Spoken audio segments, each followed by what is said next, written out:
Is Akashvani. In the program Money Talk, we now bring you a discussion on Rozgar Mela, empowering youth. The participants are Mukesh Ranjan, senior journalist, and Gaura Dhawan Lal, anchor. Hello and welcome to our program. Employment has always been seen as the cornerstone of every developing economy. And of course, with the Prime Minister Narendra Modi focusing and committed to according the highest priority to employment, the Rozgar Mela, which has been one of the initiatives of the government, is one in which 51,000 appointment letters are given to newly inducted recruits, and one such function across 46 locations happened on the 26th of September.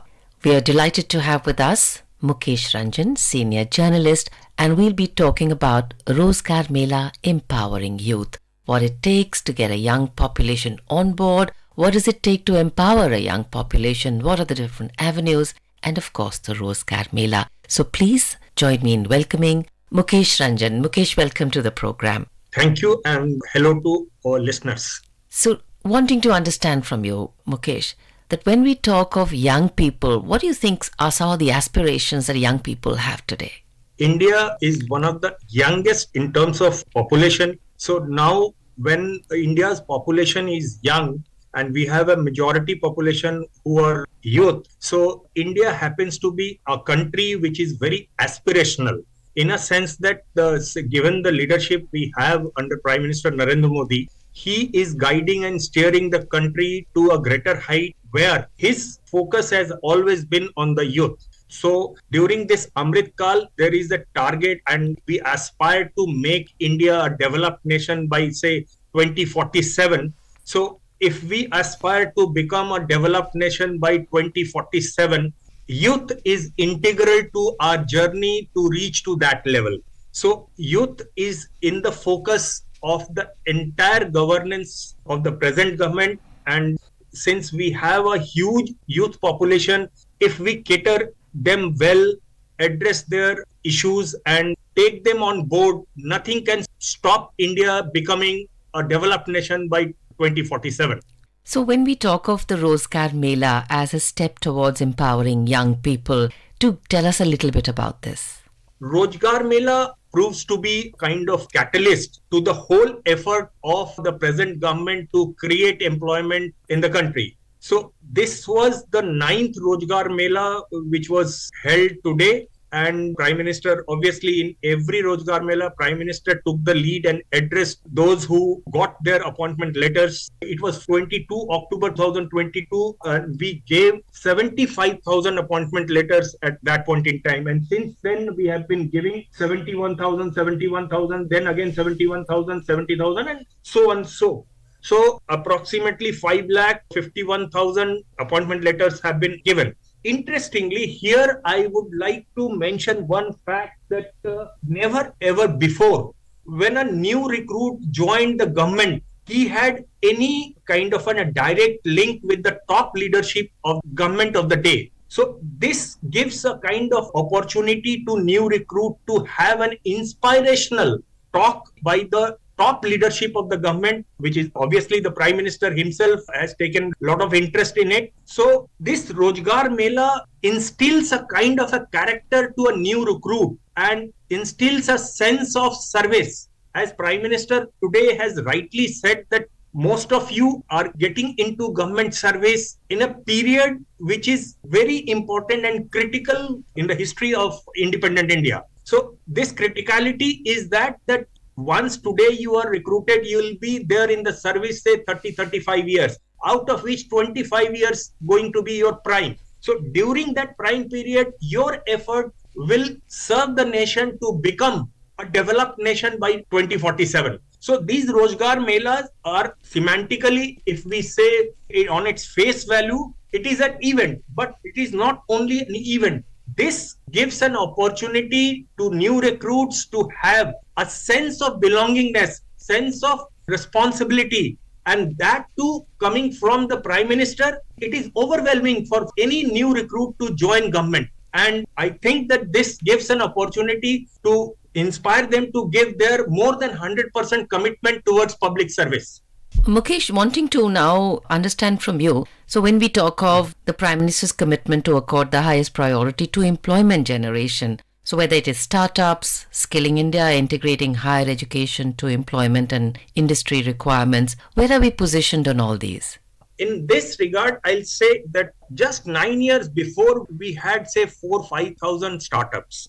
Today we have say more than 1.25 lakh startups, out of which many have become unicorns. So these startups actually give an opportunity to the young mind to innovate and create wealth for the country. So their contribution also makes a lot of difference in India's journey to become a developed nation. But similarly, like we have recently, our successful Chandrayaan mission has created a lot of interest among the young population, where again, government has taken a decision to open up space sector.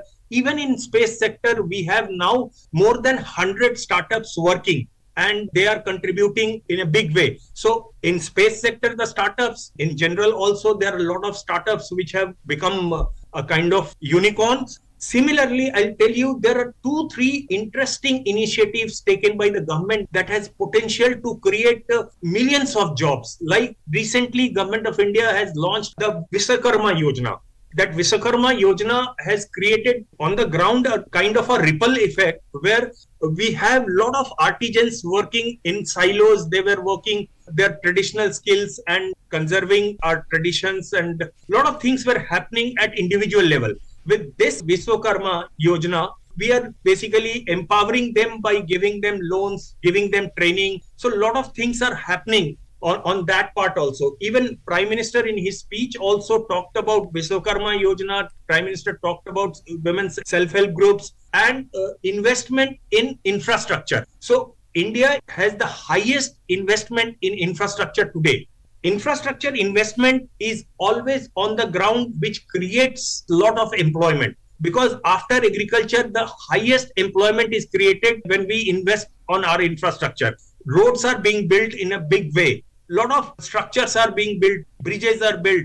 A huge amount of investment is being made in railways sector. So similarly, and particularly, I'll tell you, the Prime Minister, the way he has taken interest and has respect for Karmi, whom he calls Karmi Yogi. When the new parliament building was being built, he ensured that he should visit and interact with the workers who were working for building. Same has happened when the mandapam was being built. So he also went there, felicitated them, and kind of things are being done. So this way, so far as the sense among the youth is concerned, youth is very upbeat, and today whoever is coming out of college, irrespective of the streams he is studying, I see no one is coming out of college without a job. So today, students, let's say around 21, 23, 24-year-old boys, girls, they come out of the college. The moment they come out of the college, the jobs are there at the doorsteps. And our skill mission also has a lot to do with this. So we have a separate skill development department also. So a lot of things are happening, and